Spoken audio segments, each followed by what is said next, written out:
자, 반갑습니다. 예. 자, 이 시간에는요, 벨까지의 거리를 어떻게 측정하는가에 대해서 공부하려고 합니다. 여러분들, 이 벨까지의 거리를 측정하는 방법을 통해서,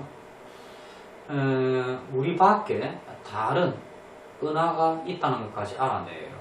우리 은하 밖에 다른 은하도 있다는 것을 발견합니다. 그러면, 아주 멀리 있는 별의 거리를 구하다 보니까 이 거리가 우리 은하보다 훨씬 더 멀리 있어야만 나오는 그러한 거리더라고 하는 거죠. 이래서 우리 은하 밖에도 다른 은하가 있다는 것을 알아내게 되는 거죠. 그래서 이 별까지의 거리 측정하는 방법은 천문학에서는 굉장히 의의가 있는 거예요. 여하튼 지금부터 여기에 대해서 공부하려고 합니다. 자, 먼저요, 방법의 하나가 이미 언급을 했듯이 연주시차를 통해서 알아낼 수가 있어요. 그런데 아주 멀리 있는 은하는요, 연주시차 각도 값이 너무 작아서 일치를 못해요. 그래서 이 경우는 어떻게 구하냐 그러면 이겁니다. 맥동 변광성이라고 하는 이런 배를 이용을 해요. 자, 연주시차로 측정할 수 없는 만큼 멀리 있기도 하다. 은하 사이의 거리는. 이런 경우는 바로 맥동 변광성을 이용하는 거예요. 그러면 이제 우리가 맥동 변광성에 대해서 알아볼 건데요. 먼저 맥당이 아니라 맥동 변광성을 이해하려고 그러면 절대 등급하고 극복의 등급을 먼저 알고 있어야 합니다. 아마 중학교 때 극복의 등급하고 절대 등급에 대해서 배운 것 같은데요. 자, 한 번 더 알아볼게요. 우리가 등급 그러면 바로 별의 밝기에다가 부여하는 등급이죠. 별의 밝기를 나타내는 척도. 여러분들 1등급하고 2등급에서 어떤 것이 더 밝나요? 1등급이 더 밝아요. 1등이니까요. 이렇게 기억하십시오. 1등급하고 6등급하고 비교하면 1등급이 훨씬 더 밝습니다. 그러니까 숫자가 적을수록 더 밝다라고 아셔야 돼요. 등급의 숫자가 작을수록 그 등급이 더 밝다. 이렇게 꼭 기억하셔야 돼요. 우리 학생들이 많이 헷갈려 합니다. 그러면 1등급보다 더 밝은 별은 뭘까요? 예, 0등급, 마이너스 1등급, 마이너스 2등급 이런 거예요. 아시겠습니까? 그러면 이제 우리 눈에 보이는 별의 밝기에 등급을 부여한 것이 바로 그게 극복의 등급입니다. 별의 위치를 그대로 두고 관찰자에게 보이는 별의 밝기를 등급으로 나타낸 것. 그게 바로 극복의 등급이에요. 근데 극복의 등급이 밝다 그래가지고 실제 그 별이 밝은 겁니까? 그렇지는 않죠. 극복의 등급이 밝다 할지라도 원래 별의 밝기가 어두운 건데 그 별이 너무 가까이 있어가지고 밝게 보일 수 있잖아요. 안 그래요? 극복의 등급이 어둡다 그래가지고 실제 별의 밝기가 어둡다라고 말할 수 없죠. 그죠? 실제 별의 밝기는 밝은데 너무 멀리 있어가지고 극복의 등급이 어둡게 보일 수 있잖아요. 그래서 실제 밝기 등급을 알아보려고 그러면 동일한 거리에 두고서 비교를 해야 되겠죠? 두 별의 실제 밝기를 비교하고자 하면 같은 거리에 놓고 비교하면 될 겁니다. 그죠? 이래서 우리가 10파세크, 32.6강면에다가 별을 두고서 실제 밝기를 비교해가지고 등급을 부여한 것, 그게 바로 절대 등급입니다. 10파세크에 모든 별을 두고서 실제 밝기 비교를 해가지고 등급을 부여한 거죠. 그게 바로 절대 등급입니다. 이 둘은요, 이런 관계식이 성립해요. 여기서 스몰 m이 이제 극복의 등급 값이고, 라지 m은 절대 등급 값이고요. r이 그 벨까지의 거리를 말합니다.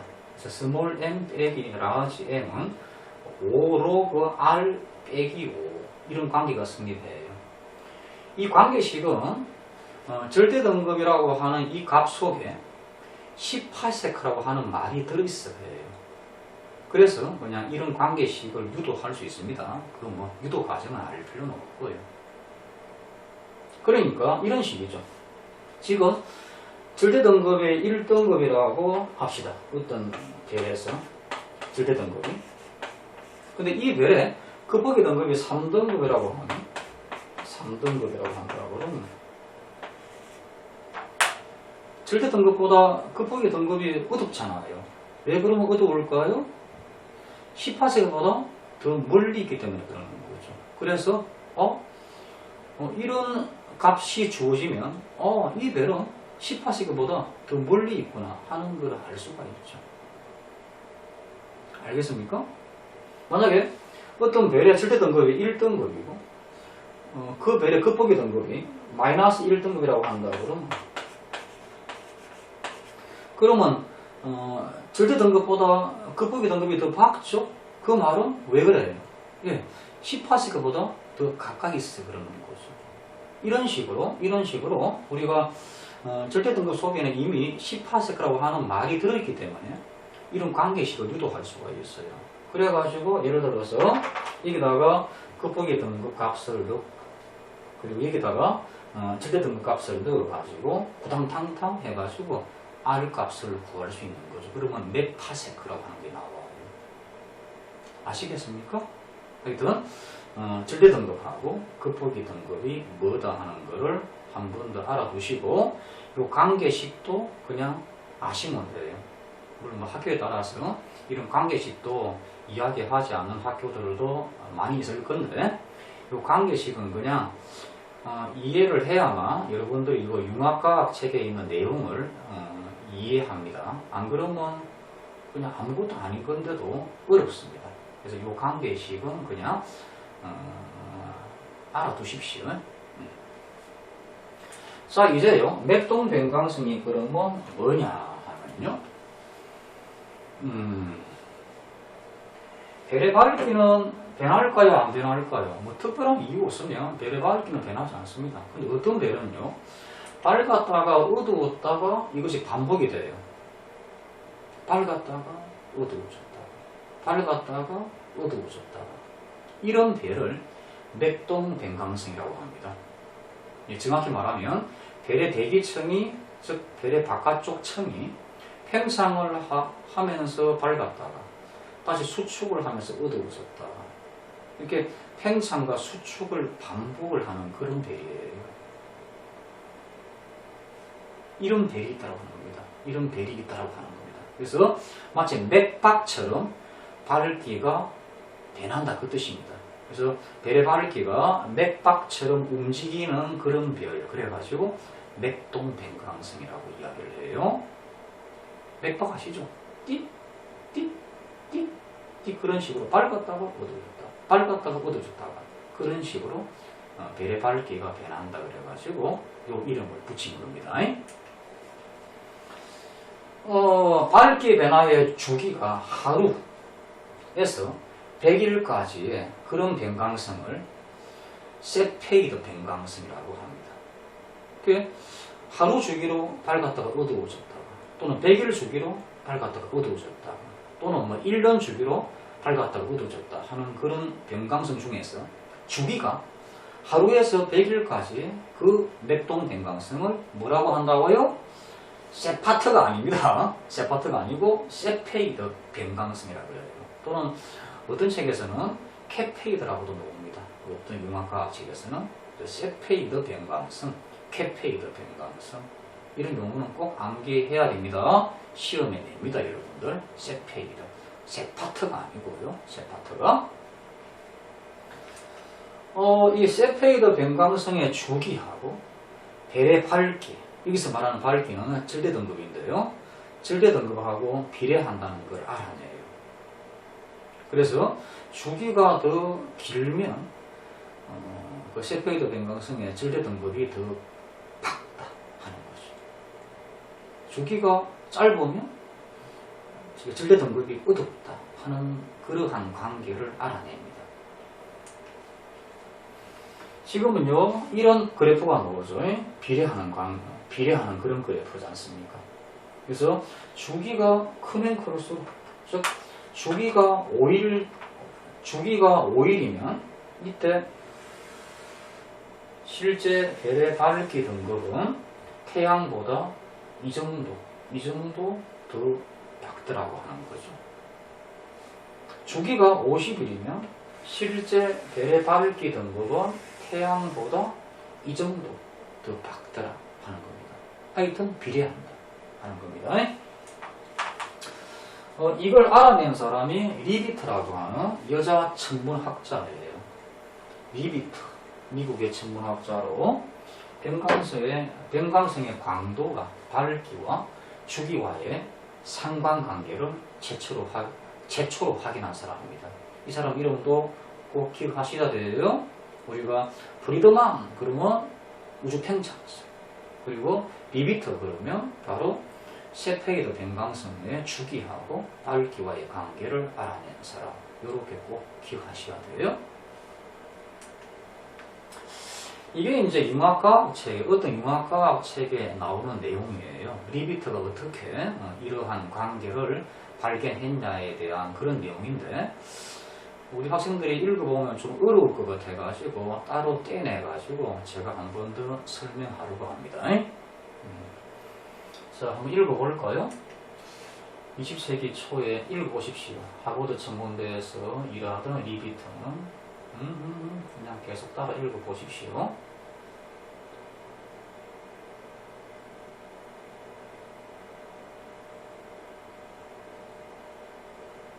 예. 하버드 천문대에서 일하던 리비트는 천문학자들이 남반구에서 찍어온 마젤란 은하 사진으로부터 세페이드 변광성이라는 특별한 별을 찾는 작업을 하고 있었다. 당시에 마젤란 은하가 멀리 떨어진 작은 은하인 줄 알지 못했기 때문에 그냥 우리 은하에 있는 성운의 하나라고 봤습니다. 외부 은하인지는 모르고 그냥 우리 은하에 있는 성운의 하나라고 생각을 해가지고 마젤란 성운이라고 이야기를 했죠. 그러다가 나중에 이제 이게 우리 은하에 있는 그런 성운이 아니고 우리 은하 밖에 있는 어떤 은하다 하는 걸 나중에 알았네요. 여하튼 자, 또 읽어보십시오. 읽어보고 있나요? 리비트는 마젤란 은하에서 1770회의 세페이드 변광성을 발견하였다. 그리고 변광성의 주기가 길수록 별이 밝다는 것을 알아냈다. 이때 주기가 길수록 별이 밝다 하는 이때의 밝기는 극보기 밝기 등급을 말합니다. 극보기 밝기 등급. 그래서 주기가 길수록 극보기 밝기 등급이 밝더라 하는 것을 알아내는 거죠. 그러니까 두 변광성에서 주기가 2배 차이 나버리면 극보기 밝기 등급이 2배 차이 나더라 하는 것을 발견한 거죠. 알겠습니까? 주기가 3배 차이 나버리면 극보기 밝기 등급이 3배 차이 나더라 하는 것을 알아내는 거예요. 자, 또 읽어보세요.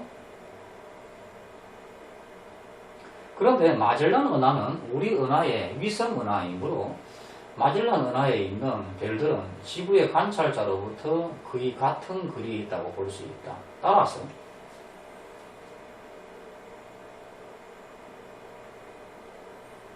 따라서 마젤란 은하에서 발견한 변광성의 주기가 길수록 밝게 보인다는 것은 주기가 길수록 더 많은 빛을 낸다는 것을 뜻한다. 다시 말해 세페이드 변광성의 주기를 측정하면 그 별이 상대적으로 얼마만큼의 빛을 내는지 알 수 있다. 이 말이 무슨 말이냐 그러면 이런 겁니다. 원래 리비트가 발견한 것은 주기하고 극보기 밝기 등급이 비례한다. 그걸 발견한 겁니다. 그런데 이 지금 변광성들이 다 어디에 있는 거예요? 마젤란 은하에 있는 겁니다. 그러면 지구에서 봤을 때는 동일한 은하에 있는 변광성들이니까 동일한 거리에 있다라고도 볼 수 있어요. 안 그렇겠습니까? 그렇죠. 왜? 동일한 은하에 있는 변광성들이니까요. 그러면 동일한 거리에 있는 극복이 밝기 등급이니까 그걸 동일한 거리에 있는 거니까 실제 밝기 등급으로 바꿀 수 있다는 겁니다. 실제 밝기 등급으로. 이 뜻이에요. 그러니까 극복의 등급의 밝기가 2배 차이 난다는 거를 실제 밝기 등급이 2배 차이 난다라고도 이야기할 수 있다는 거죠. 그러니까 주기하고 실제 밝기 등급하고 비례한다. 이렇게 바꿀 수 있다 하는 그런 뜻이에요. 이 말이. 한번 더 읽어볼까요? 따라서 마젤란 은하에서 발견한 변광성의 주기가 길수록 밝게 보인다는 것은 주기가 길수록 더 많은 빛을 낸다는 것을 뜻한다. 다시 말해 세페이드 변광성 주기를 측정하면 그 별이 상대적으로 얼마만큼의 빛을 내는지, 즉 실제 밝기가 몇 배 차이 나는지 그렇게 알 수 있다는 겁니다. 그래서 한 번 더 이야기하면 주기하고 극복이 밝기 등급이 비례한다는 것을 주기하고 실제 밝기 등급하고 비례한다는 것으로 바꿀 수 있다는 겁니다. 근데 아직은 실제 밝기 등급을 절대 등급이라고 할 수는 없어요. 절대 등급이라고. 절대 등급. 왜냐 그러면 우리가 절대 등급으로 등급을 부여하려고 그러면 10파세크에 놓고 등급을 부여해야 돼요. 그러다가 이제 나중에 다른 과학자들이 후에 다른 천문학자들이 우리 은하에 있는 세페이드 변광성의 거리를 구하여 절대 밝기와 변광 주기 관계로 변환되었다. 그러다가 이제 나중에 다른 과학자들이 우리 은하 내에도 세페이드 변광성들이 발견되었어요. 근데 우리 은하 내에 있는 변광성들은 거리를 구할 수가 있습니다. 그러면 이제 그걸 10파세크에 놓고서 절대 등급을 부여할 수가 있죠. 그래가지고 절대 등급하고 주기와의 관계를 확인해 보니까 절대 등급하고 주기하고 비례한다 하는 것을 이제 확인을 하게 돼요. 그래가지고 지금은 이제 절대 등급하고 주기하고 비례한다 이런 식으로 알려지는 거죠. 그러니까 다시 한 번 더 말하면 처음에는 극복이 밝기 등급하고 주기하고 비례한다. 그 다음에는 실제 밝기 등급하고 주기하고 비례한다. 그 다음에는 이제 절대 등급하고 주기하고 비례한다. 이런 식으로 점점 발전된 거죠. 그래서 지금은 어떤 세페이드 변광성의 주기만 알아버리면 그 변광성의 절대 등급을 알아낼 수 있어요. 그러면 이제 이런 식으로 어떤 은하가지의 거리를 구합니다. 지금 어떤 은하 속에 세페이드 변광성이 있다 그러면 바로 그 세페이드 변광성의 극복이 밝기 등급을 아니 미안합니다.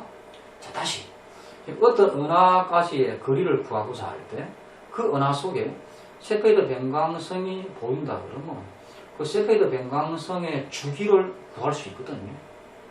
밝았다, 어두워졌다 하는 그 주기는 구할 수 있어요. 그럼 그 주기를 통해서 그 세페이드 변광성의 절대 등급을 우리가 알아냅니다. 그런 다음에 앞에서 봤던 이 식에다가 대입을 하는 거예요.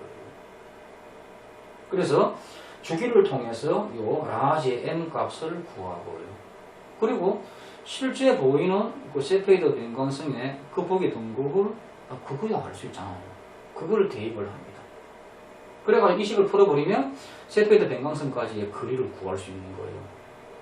그럼 다시 말하면 바로 세페이드 변광성이 들어있는 외부 은하까지의 거리를 알아내는 겁니다. 이렇게 해서 외부 은하까지의 거리를 구하는 거예요. 그러니까 영주 시차값을 알 수 없을 정도로 아주 멀리 있는 외부 은하는 그 외부 은하 속에 들어가 있는 세페이드 변광성을 이용해서 그 외부 은하까지의 거리를 구할 수 있다 하는 그런 식이죠.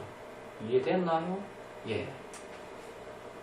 실제 허블은 세페이드 변광성을 이용해가지고 여러 은하까지의 거리를 알아내고 그런 다음에 우리가 앞에서 배웠던 적색 편의 정도를 구해가지고 구태 속도를 알아내가지고 이 둘은 비례한다 하는 바로 허블의 법칙을 알아내는 거예요. 그래서 은하까지의 거리하고 구태 속도는 비례한다. 그걸 알아내는 거예요.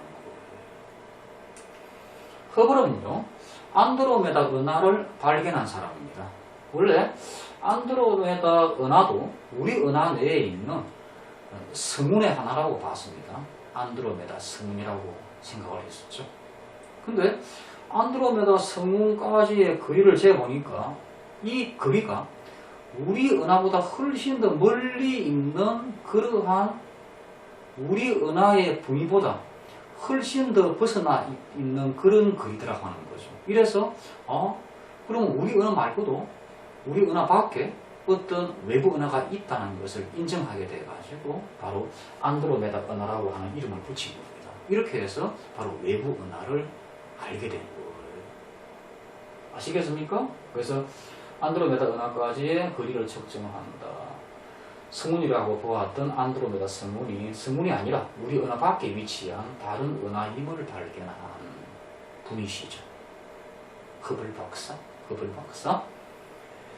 아시겠습니까? 예.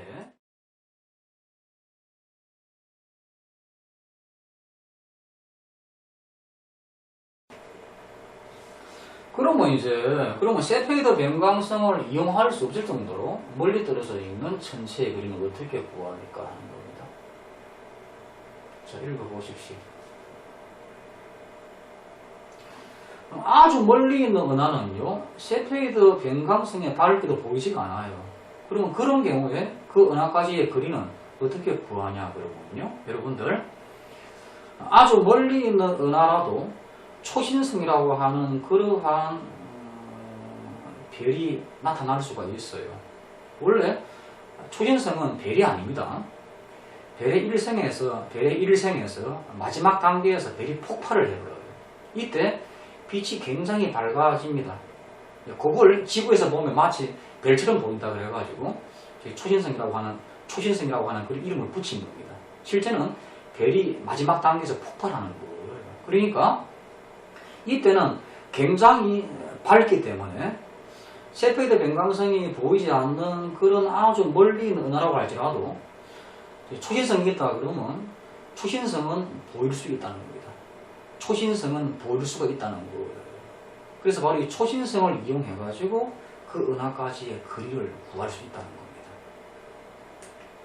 또 읽어볼까요?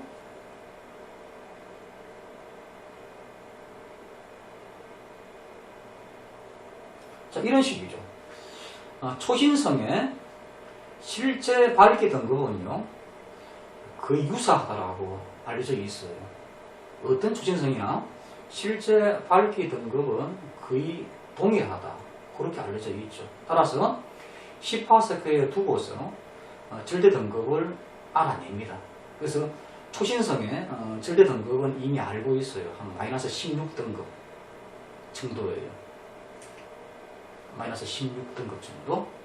그러면 이제 요 식에서 요거는 알고 있는 거예요. 그러면 이제 초신성이 나타난 그 은하에서 초신성의 극복이 밝기 등급을 그러면 우리는 알 수 있잖아요. 그래가지고 그걸 여기다가 대입합니다. 스몰임에다가. 그러면 요 식을 풀어버리면 R까지, 요 R을 구할 수가 있죠. 즉 초신성까지의 거리를 구할 수 있어요. 그럼 바로 초신성이 있는 그 은하까지의 거리를 구하는 겁니다. 이렇게 해서 세페이더 변광성을 이용하지 못하는 더 멀리 있는 은하는 초신성이 나타날 수 있기 때문에 바로 그 초신성을 이용해서 구한다. 이런 소리입니다. 이해됐나요? 예.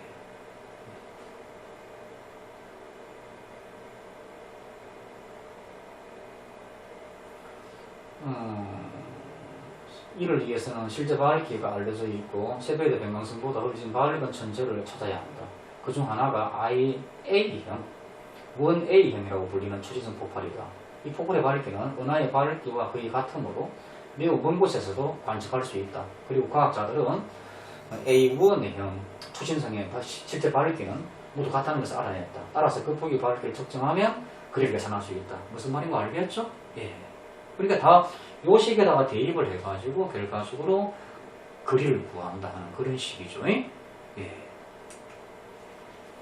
그러면 네 번째, 초신성으로도 측정할 수 없는 아주 멀리 있는 은하는 그럼 어떻게 구하냐. 그게 초신성이 있다 할지라도 아주 멀리 있으면 그 초신성의 빛도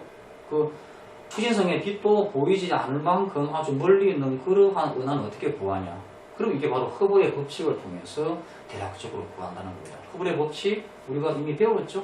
B는 H 곱하기 R. 어떻게 구할까요? 이렇게 구하면 되는 거죠. 먼저 어느 은하의 스펙트럼 분석을 통해서 적색 편의가 어느 정도인가를 구합니다. 그런 다음에 이걸 통해서 후퇴 속도를 추정하는 거죠. 이 식에 대입해가지고. 이 식에는 아직 좀 대입하면 안 되죠. 이게 적색 편의 정도하고 후퇴 속도는 비례하는 거니까요. 도플리 효과 때문에. 그래서 적색 편의가 어느 정도 일어났는가 그걸 통해서 후퇴 속도를 알아내고요. 그런 다음에 이 식에 대입해가지고 거리를 알아내는 거예요. 이렇게 해서 알아내는 거죠. 알겠습니까? 자, 마지막 정리해 볼게요. 10가지 거리 측정은 크게 4가지 방법이죠. 첫 번째가 연두시차를 이용하는 거. 두 번째가 맥동 변광성, 세트웨이드 변광성을 이용하는 거. 그 다음에 초신성을 이용하는 거. 그 다음에 커플의 법칙을 이용하는 겁니다. 아시겠습니까, 여러분들? 네. 이 그림이 잘 보이는가 모르겠는데 지구에서 별로 멀지 않는 그러한 별들은 바로 연두시차를 이용해서 구하고요. 그 10가지 거리. 그리고 더 멀리 있는 그런 것들은 세트웨이드 변광성이고요. 더더욱 멀리 있는 것은 초신성을 이용하는 거고요. 더 멀리 있는 것은 허블의 법칙을 이용한다 하는 그런 거를 지금 나타낸 그림이에요. 자, 여러분들 오늘은 10가지의 거리에 대해서 우리가 공부했습니다. 10가지 거리 구하는 방법은요. 여러분들 어렵지 않죠? 근데 실제 우리 학교에서 우리 학생들은 무척 어려워하는 겁니다. 제가 나름대로 쉽게 설명했다고 생각합니다. 잘 따라와 주셔서 감사합니다. 네, 여러분들 수고하셨습니다. 예.